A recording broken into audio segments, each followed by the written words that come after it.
Welcome to the Simplify Season 4 bonus episode. I'm Ben Schumann-Stoller, and I just wanted to drop in and say thank you. Thanks to all you out there who listen to Simplify all over the world. You've helped us get on the map, and the fruits of your efforts are so visible now.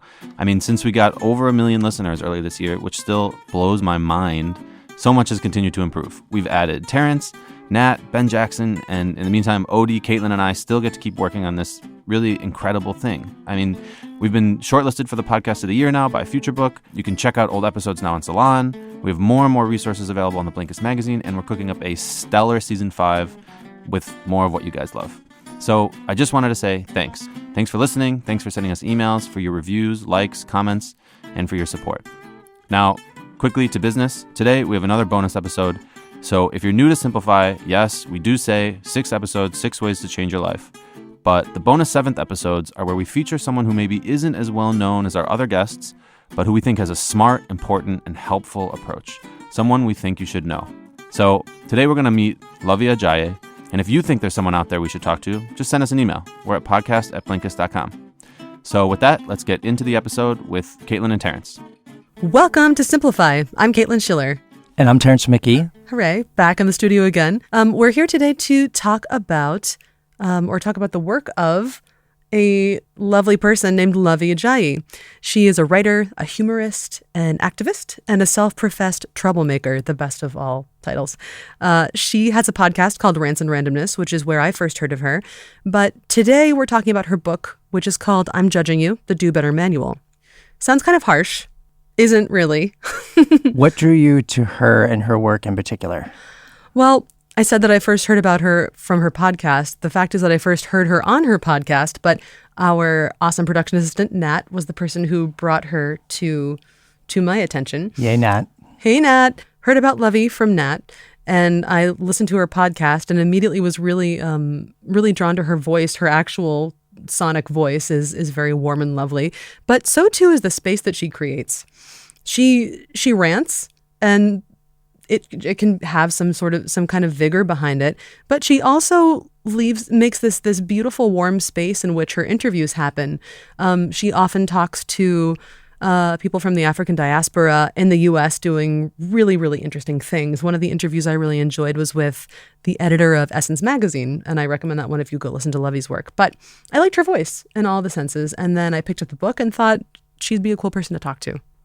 So what this book is about is, it's a lot of stuff. It's humor essays. She talks about people's wigs. She talks about bad manners at family dinners.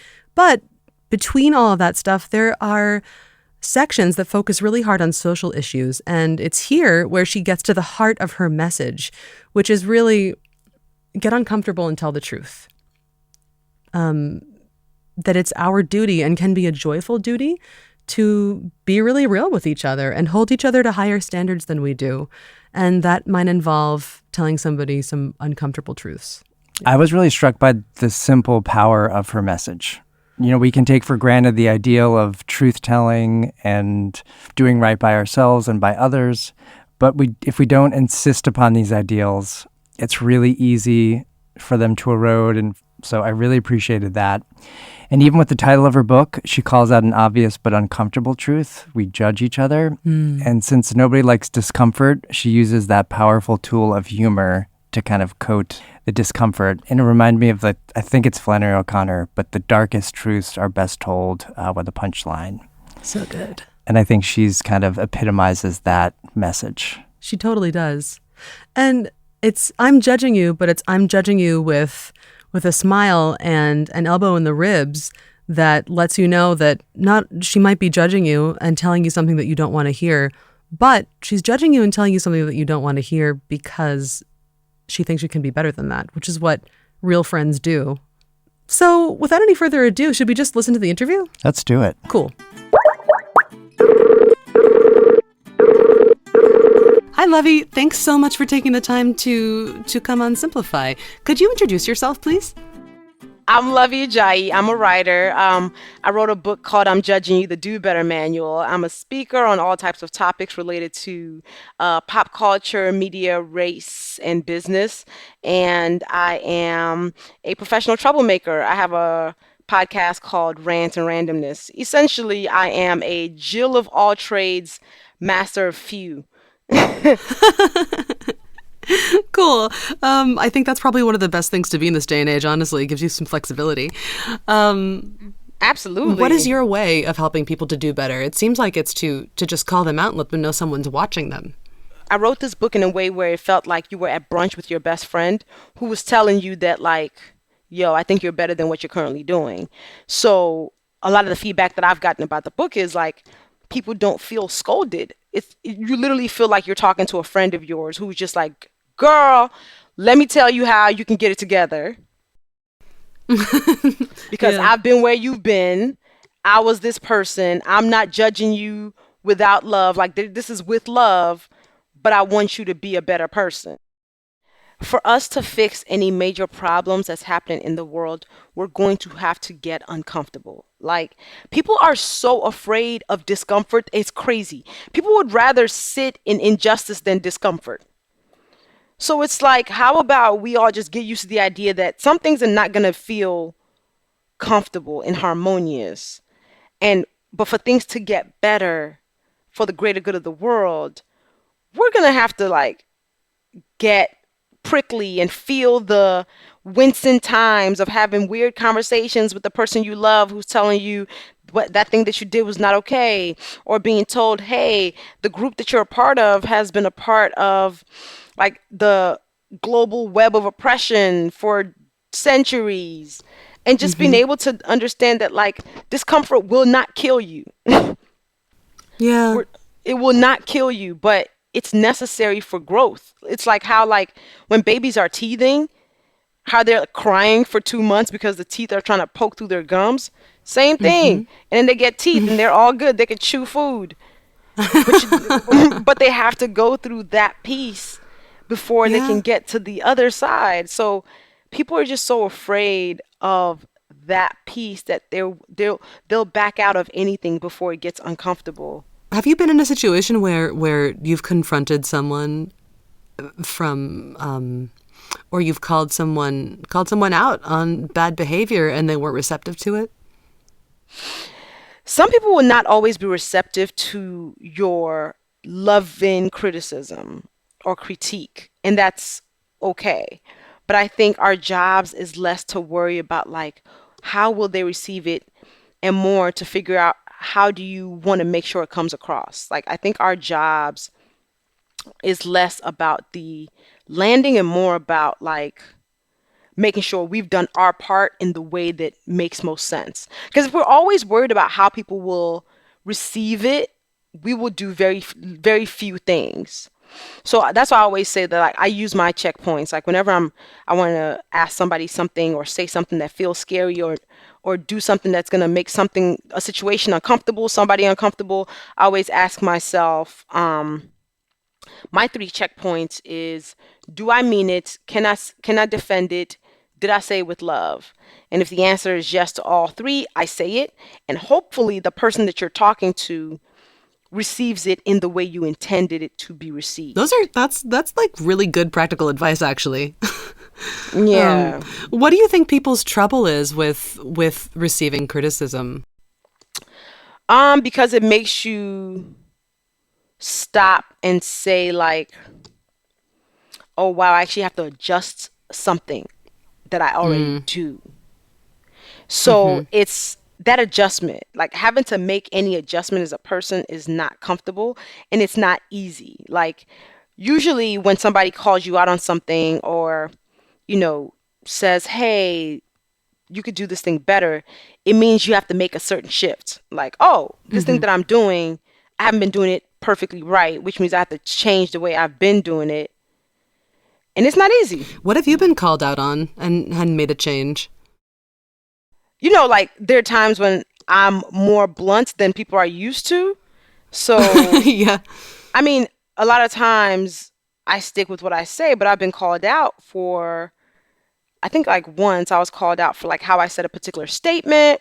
And I was like, oh, okay, I see how you can, I see how that could have not worked for you. And I will make sure I'm even more thoughtful moving forward.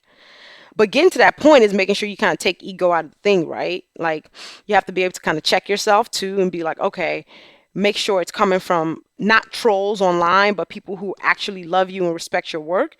Really have to pay attention in those times when those people are the ones who are giving you criticisms. And just understanding that life is about making adjustments along the way. Critiquing you is not being like you're a bad person. It means you made a misstep. And hopefully you see that, take it on, and then make an adjustment and keep it moving. Learn a lesson and keep it moving. I think that people get so focused on succeeding that they forget that part of what succeeding is failing. Yes. Like you can't expect to succeed without making any fails. Like I don't know anybody who's successful who's never failed. That's kind of crazy. Like failure is part of life. It's just a thing that you have to deal with. Part of the way that you self-identify as a troublemaker, what does that actually mean to you? You know, I think troublemakers are disruptors and people who kind of shake the table a little bit. And I feel like I'm a disruptor because, you know, I'm often the person who says what people are thinking but dared not to say.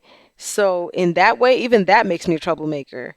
So it's kind of like, oh, okay. But it's not like my goal isn't to make people uncomfortable, funny enough. My goal is to say what I feel in the way that I feel it, in the way that I mean it, intentionally. And what I find is people who tell the truth, who are very super committed to telling the truth like me, end up coming across as troublemakers. People were like, oh my God, I can't believe you said that. But you were thinking it. You just happened to not say it.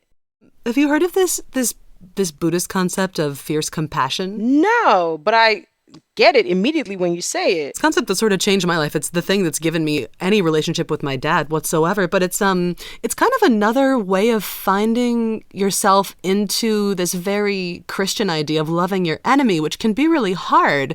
But the idea of fierce compassion is that you create justice not through revenge or inflicting cruelty and like equal measure upon your enemy or somebody who's done you harm, but by holding them to account, asking them to be better than they have been. And I felt like that was the place that you were coming from in your book. Yeah, like I'm somebody who considers herself an optimist. So when I see the world going to hell on a handbasket, I'm always like, I expected better of us. So how do I make sure that I'm doing my part to make sure we're expecting better of ourselves? And for me, essentially, this book, which is why I called it the Do Better Manual, the importance of it for me was to kind of tell people like, look, things can be better, but we kind of have to make it our business to make things better. I think if we all told more truths, we'd be in a better world. If we told more truths to each other, to ourselves, we'd be better for it. What is one thing that you would like people to do better at in general? What's an idea that you'd like to leave listeners with? You know, it's just a simple idea of, it's so funny. You guys, you're going to be like, you already said that, but I mean it. Like, making it a point to just tell more truths. Like, it means challenging yourself to always say what you mean. So people start honoring your word more if they realize that you're impeccable with your word. Like, you being able to stand by your word means a lot. So yeah, I do my best not to lie. I'm not saying I am a perfect truth teller, but I do my best to make sure that I am not walking through the world misrepresenting myself, misrepresenting my ideas, and being somebody that I am not. I do my best at it, and that's all we can do. Thank you so much for thank you so much for taking the time to talk today. It's been really a pleasure to hear your thoughts. My pleasure. This has been a great conversation. I love having interesting chats with people who ask interesting questions, and you just asked me some really good ones. So thankful for that. Oh, thank you. All right. Have a great one. Enjoy your day in Chicago. Thank you so much. Okay. Bye. Welcome back to The Bookend, where we end with books. I like it. You're perfecting your own kind of bookend rhythm.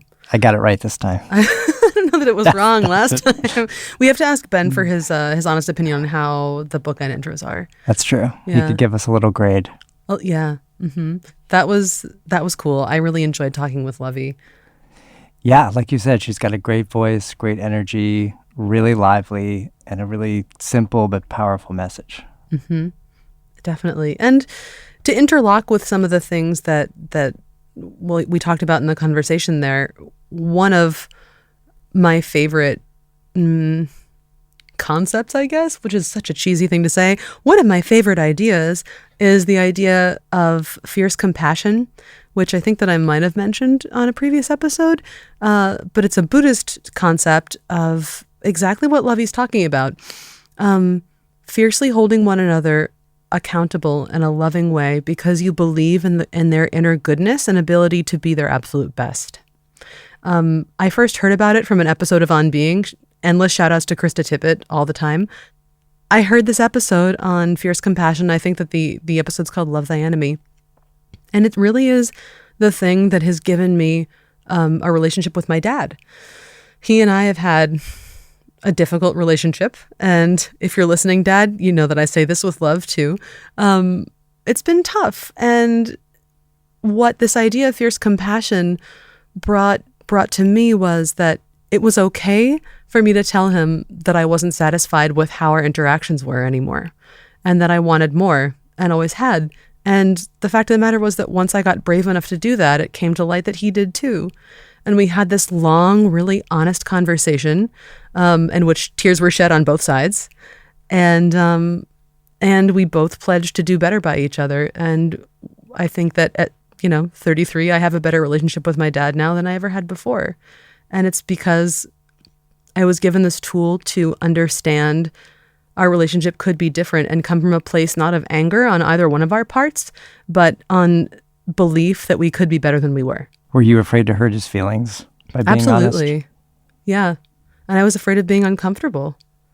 What was it about fierce compassion that you felt like gave you a tool to kind of overcome your own fear of hurting his feelings and make you feel like you could be honest without it coming across angry or misinterpreted or escalating into something worse? I think because it put me in touch with the compassion portion of it put me in touch with my own desire to make everything better all the time and to make things better through empathy and being kind rather than being angry. Anger is something that I guess I'm a wussy about a lot of times, and it gave me a way to channel my anger into an emotion and a way of being that was more productive for me and made me better able to communicate with him.